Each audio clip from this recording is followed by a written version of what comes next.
Hello friends, welcome back to Nisha fashion lovers. आज मैं आप लोगों के साथ शेयर करने वाली हूँ एक सिंपल कुर्ती की स्टिचिंग का वीडियो। कटिंग का वीडियो मैं पहले शेयर कर चुकी हूँ और वीडियो लिंक मैं नीचे डिस्क्रिप्शन बॉक्स में प्रोवाइड करा दूँगी, तो आप वहाँ से चेकआउट कर सकते हो। तो सबसे पहले हम अपना नेक कट करेंगे। तो मैंने यहाँ पर बुकरम को डबल फोल्ड में रख लिया है और मैंने यहाँ पर नेक विड्थ रखी है 2.5 इंच और नेक की लेंथ मैंने यहाँ पर रखी है 7.5 इंच। आप ये नेक की लेंथ और विथ अपने अकॉर्डिंग कम या ज़्यादा भी कर सकते हो।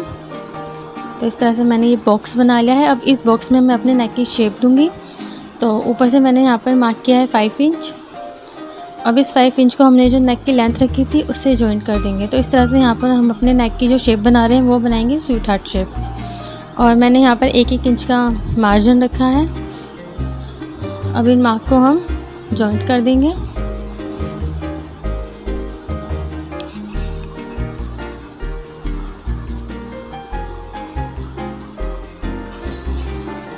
तो यहाँ पर ये हमारा फ्रंट नेक की कटिंग कंप्लीट हो चुकी है। अब हम यहाँ पर अपने बैक नेक की कटिंग करेंगे। तो सेम जितना नेक विड्थ हमने फ्रंट नेक में रखा था उतना ही बैक में रखेंगे 2.5 इंच। और लेंथ हम कम या ज़्यादा कर सकते हो। तो मैंने यहाँ पर 7 इंच रखी है। मुझे जो रेडी नेक चाहिए वो चाहिए 6.5 इंच। आपको जितना भी नेक पहना है आप उसमें आधा इंच एक्स्ट्रा रखिएगा, क्योंकि हमारा जो आधा इंच एक्स्ट्रा है वो ऊपर शोल्डर जॉइंट करने में चला जाता है। तो आप जितना भी नेक बनाने वाले हो आप उसमें आधा इंच एक्स्ट्रा रखिएगा। तो मैंने यहाँ पर बैक नेक राउंड रखा है, इस तरह से शेप दे दी है राउंड। और यहाँ पर ये हमारे दोनों नेक की कटिंग कंप्लीट हो चुकी है। तो चलिए अब हम इन्हें फैब्रिक पर सेट कर लेते हैं। और इनके जो बीच का गैप आना चाहिए वो आना चाहिए 5 इंच, क्योंकि हमने 2.5 यानी कि 2.5 इंच पर कट किया था। तो इस तरह से हमारे दोनों नेक हमने फैब्रिक पर सेट कर लिया और इनको सेंटर में सिलाई लगाकर सिल देंगे।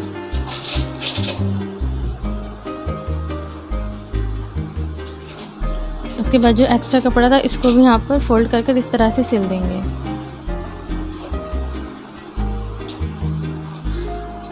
हमें फ्रंट और बैक दोनों ही नेक इसी तरह से रेडी करने हैं।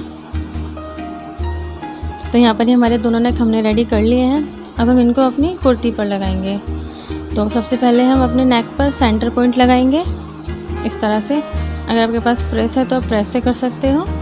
मैंने इस तरह, ये कॉटन का कपड़ा था तो इजीली हाथ से सेंटर पॉइंट बन गया था। तो हमारा सेंटर पॉइंट बन गया। अब यहाँ पे कट लगा देंगे। और इसी तरह से हमने अपनी कुर्ती पर भी सेंटर पॉइंट बना लिया था कट लगा के। तो अब इस तरह से हम अपनी कुर्ती को कट से कट मिला के रखेंगे और सेंटर लाइन से। और जो बाकी साइड से बचा हुआ फैब्रिक है वो दोनों तरफ से इक्वल ही आना चाहिए। तो ये हमारा 3-3 इंच आ रहा था दोनों साइड से। दैट मीन्स कि हमारा नेक यहाँ पर बिल्कुल परफेक्ट लगा है। उसके बाद हम यहाँ पर ये स्टिचेस लगा लेंगे अपने नेक पर। हमें जो स्टिचेस लगाने हैं वो बुकरम पर नहीं, बुकरम के किनारे किनारे फैब्रिक पर लगाने हैं। और हमें अपने दोनों फ्रंट और बैक दोनों ही कुर्ती के नेक इसी तरह से फैब्रिक पर सेट कर लेने हैं। इसके बाद जो हमारा ये सेंटर में कपड़ा है इसको कट कर देना है।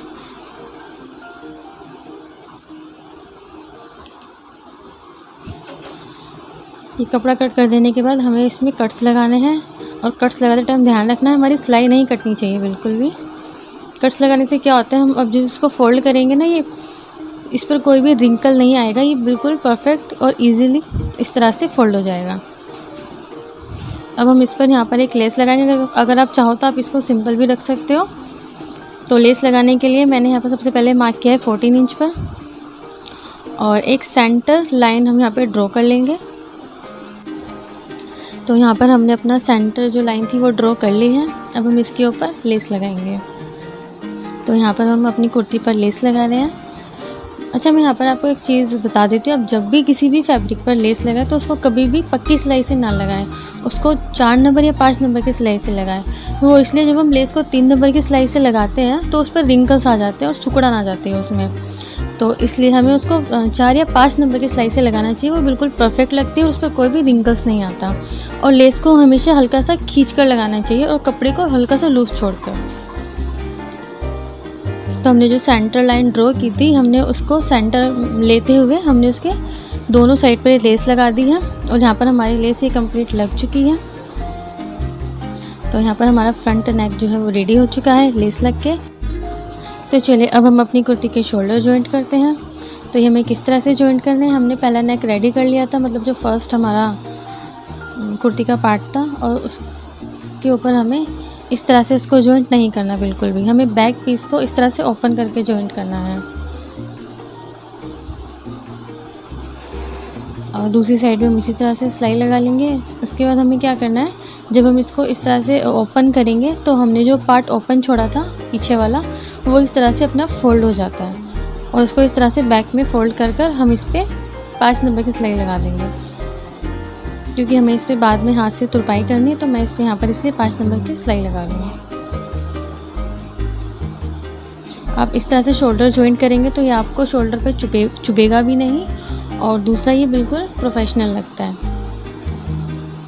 तो यहाँ पे हमारे शोल्डर जॉइंट हो चुके हैं, आप देख सकते हो, ये बिल्कुल भी आपको शोल्डर पे लगेगा नहीं, एकदम परफेक्ट जॉइंट हुआ है।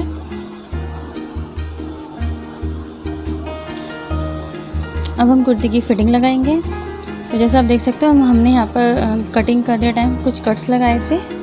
तो ये हमारा चेस्ट का कट है और ये 2-2 इंच पे है। तो यहाँ पर हमारी चेस्ट है 20। इसके बाद हमने लगाए थे वेस्ट लाइन पर कट, तो ये हमारा वेस्ट है। मैं यहाँ पे आपको मार्क करके दिखा देती हूँ। कट्स लगाने से क्या होता है कि हमें ना बार बार मेजर नहीं करना पड़ता शोल्डर से कि हमें कितना चेस्ट रखा था, कितना कमर रखा था। तो इस तरह से हमें कट्स लगाने पे पता रहता है हमें यहाँ पर वेस्ट रखा है, वहाँ पर हिप रखा है। तो हमने यहाँ पर 2-2 इंच के मार्जिन के साथ वेस्ट लाइन पर भी मार्क कर दिया है।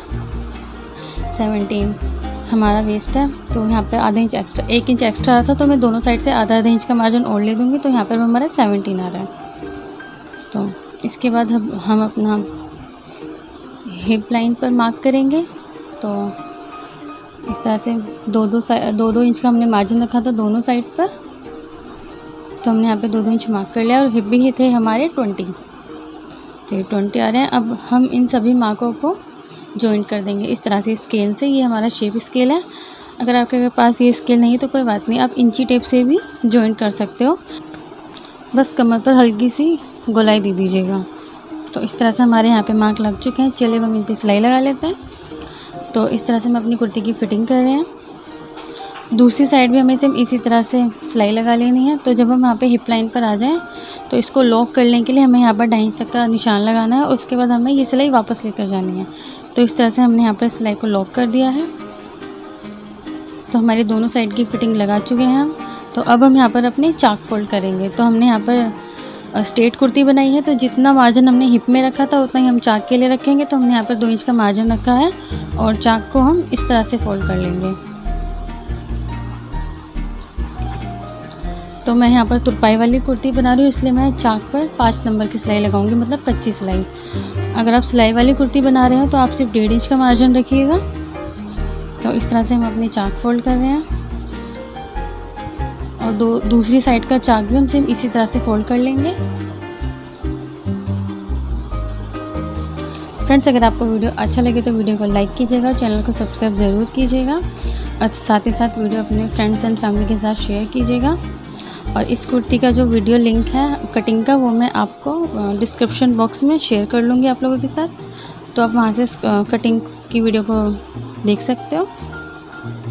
तो अब हम यहाँ से अपने नीचे के जो पल्ले होते हैं चाक के, वो फोल्ड करेंगे। सेम 2-2 इंच मार्क कर लिया है हमने, उसको भी हमें 2 इंच पर ही फोल्ड करना है। मैं आपको फिर बताती हूँ, अगर आप सिलाई वाला बनाना चाहते हो तो आप 1.5 इंच का मार्जिन रखिएगा। मुझे तुरपाई वाला बनाता है, इसलिए मैंने 2-2 इंच का मार्जिन रखा है। तो यहाँ पर हमने दोनों साइड से इसी तरह से फोल्ड कर लिया है। तो अब हम यहाँ पर करेंगे अपनी स्लीव्स की कटिंग। तो हमने यहाँ पर अपनी जो स्लीव्स कटिंग के लिए फैब्रिक रखा है, उसको हमने यहाँ पर 4 फोल्ड में रख लिया है, और इसकी ओपन साइड जो है वो बाहर की साइड रखी है, और क्लोज साइड अपनी तरफ रखनी है। तो मैंने इसका राइट वाला साइड ऊपर रखा है, जिससे कि आपको मार्क क्लियर दिखे। तो इस तरह से मैंने इसको यहाँ पे 4 फोल्ड में सेट कर लिया है। तो सबसे पहले हम यहाँ पर लेंथ लगाएंगे। तो मैंने यहाँ पर लेंथ रखी है 12, और उसमें 1 इंच का मार्जिन ऐड किया है, क्योंकि मैं इसमें नीचे अलग से कुछ पट्टी ऐड करूँगी डिज़ाइन के लिए। तो मैंने यहाँ पर 12 रख लिया, और मैं इसको यहाँ पर कट कर दूँगी। 12 + 1 इंच का मार्जिन, यानी कि 13। तो लेंथ हमने यहाँ पर रख लिया। अब हम रखेंगे अपनी स्लीव्स की चौड़ाई। तो किस तरह से रखनी है आप ध्यान से देखिएगा।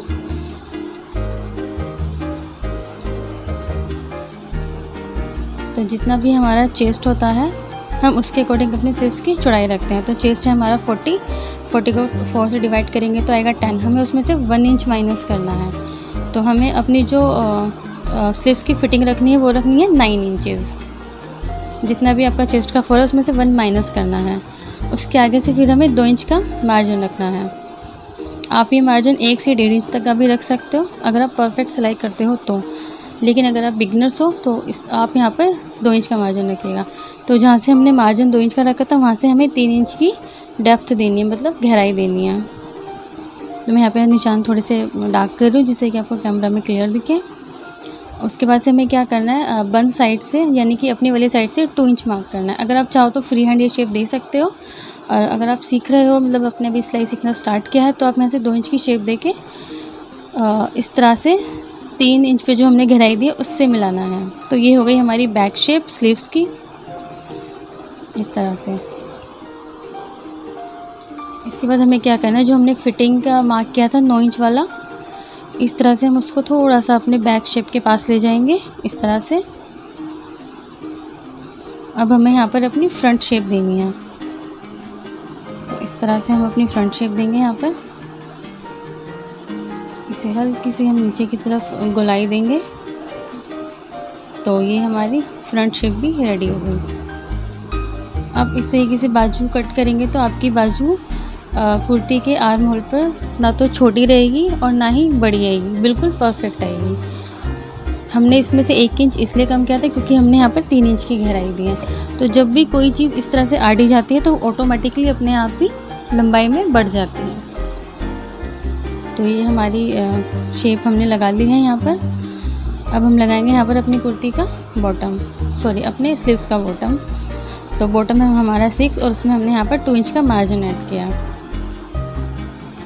तो जो फिटिंग है उसको हम फिटिंग से मिलाएंगे, फिटिंग वाले निशान को जो हमने 9 इंच पर लगाया था, इस तरह से। और जो मार्जिन वाला निशान है उसको मार्जिन से मिलाएंगे, इस तरह से।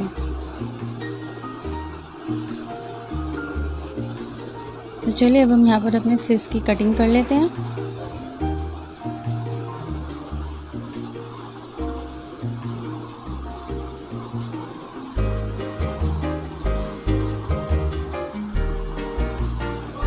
तो हमने यहाँ पर बाजू की बैक शेप काट दी है और फिटिंग पे हमने कट्स लगा दिए और सेंटर कट भी लगा दिया है। तो अब हम यहाँ पर देंगे अपनी बाजू की फ्रंट शेप की कटिंग।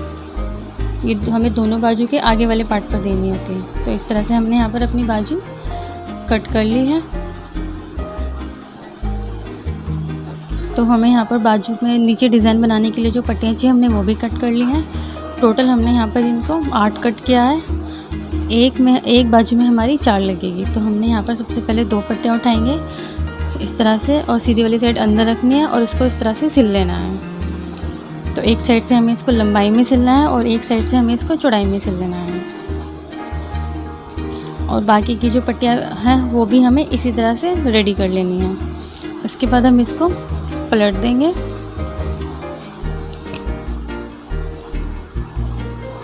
तो यहाँ पर हमारी जो पट्टियाँ तैयार हो चुकी हैं और स्लीव्स पर हमने लगाया सेंटर कट।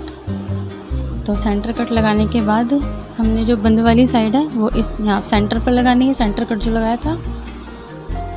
तो इस तरह से हम इसको सिल लेंगे सीधी साइड रखकर बाजू के। और दूसरी पट्टी की जो बंद साइड है वो भी हमें इस तरह से सेंटर पे लगानी है और इसको भी हम सीधा सीधा इस तरह से सिल लेंगे। और दूसरी वाली स्लीव्स भी हम इसी तरह से तैयार कर लेंगे।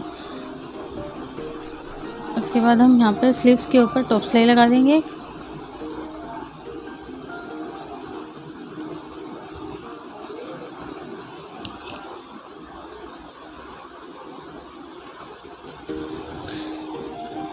तो इसके बाद हम यहाँ पर अपनी बाजू की फिटिंग लगा लेंगे। फिटिंग लगाने के बाद हम यहाँ पर अपना शोल्डर स्टेप रेडी करेंगे। इसको ब्रा स्टेप या शोल्डर स्टेप भी बोलते हैं। तो यहाँ पर हमारा शोल्डर स्टेप रेडी हो चुका है। तो चलिए अब हम अपनी कुर्ती से स्लीव अटैच करते हैं। तो आप ध्यान से देखिए किस तरह से स्लीव्स अटैच होनी है। तो कुर्ती को हम यहाँ पर रॉन्ग साइड रखेंगे और स्लीव्स को राइट साइड पर। और स्लीव्स और कुर्ती की जो हमारी फ्रंट है इस तरह से गहराई वाली साइड है वो आगे आनी चाहिए दोनों की। तो अब हमें कुर्ती को नेक की साइड से कुर्ती के आर्म होल पे सेट करना है इस तरह से। और ये ध्यान रहे जो हमने स्लीव्स पर सेंटर कट लगाया था वो हमारे शोल्डर के जॉइंट पर आना चाहिए। तो ये जो कट है ये हमारे शोल्डर के जॉइंट पर ही आना चाहिए इस तरह से। और जो हमने स्लीव्स की फ़िटिंग और कुर्ती की फ़िटिंग की जो सिलाई लगाई है वो बिल्कुल एक दूसरे के साथ आनी चाहिए इस तरह से। और आप देखोगे बाजू हमारी जो है ना छोटी है ना बड़ी, बिल्कुल परफेक्ट आ रही है आर्म होल पर, आप देख सकते हो। और जो सिलाई हमें लगानी है वो शोल्डर से नहीं बल्कि नीचे वाली सिलाई वाली साइड से लगानी है, जहाँ से हमने फ़िटिंग लगाई थी स्लीव्स और कुर्ती की, इस तरह से आप देख सकते हो बिल्कुल सिलाई पे सिलाई आ रही है। तो अब हमें अपनी सिलाई भी जो बाजू अटैच करनी है उसकी सिलाई भी हम अपनी फ़िटिंग के बिल्कुल साइड से स्टार्ट करेंगे इस तरह से।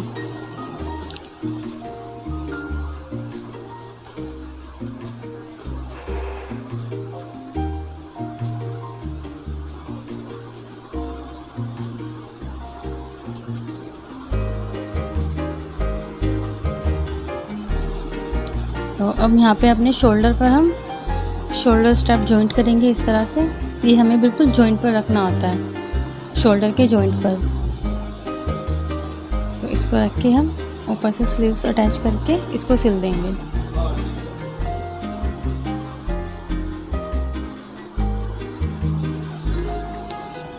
बाजू जॉइंट करते वक्त आपको ध्यान रखना है कि कपड़ा कहीं से भी खिसकना नहीं, मतलब आगे पीछे नहीं होना चाहिए और कोई भी रिंकल्स नहीं आने चाहिए। तो मैं आपको दिखा देती हूँ, बिल्कुल परफेक्ट लगी है बाजू, बिल्कुल भी कोई झोल नहीं आया और ना ही छोटा बड़ा आया है। तो जो हमारे पास मार्जिन बचता है फिटिंग में से, उसको एक साइड को हमें आउट साइड पे फोल्ड करना होता है और एक को इन साइड पर इस तरह से। अब हम इसके ऊपर सिलाई लगा देंगे और दूसरी स्लीव्स भी हम इसी तरह से रेडी कर लेंगे। तो जो सिलाई हमने स्टार्ट की थी उसी के ऊपर सिलाई ले जाते हुए इस तरह से सिलाई को बाहर निकाल देंगे। तो यहाँ पर हमारी स्लीव्स अटैच हो चुकी है, आप देख सकते हो। ये जो एक्स्ट्रा स्टेप है हम इसको कट कर देंगे, बाद में हम इसके ऊपर टिच बटन ऐड कर देंगे। तो आप देखो बिल्कुल कोई भी कहीं भी झोल नहीं आया। अभी मैं आपको सीधा करके दिखाती हूँ।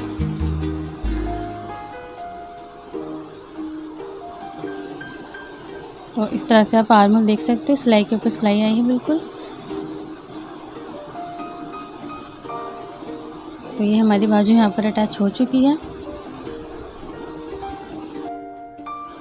तो यहाँ पर हमारी कुर्ती बिल्कुल रेडी हो चुकी है। ये हमारा नेक है और ये हमारी स्लीव्स है। तो वीडियो देखने के लिए थैंक यू सो मच। मिलते हैं आपसे नेक्स्ट वीडियो में। Bye bye.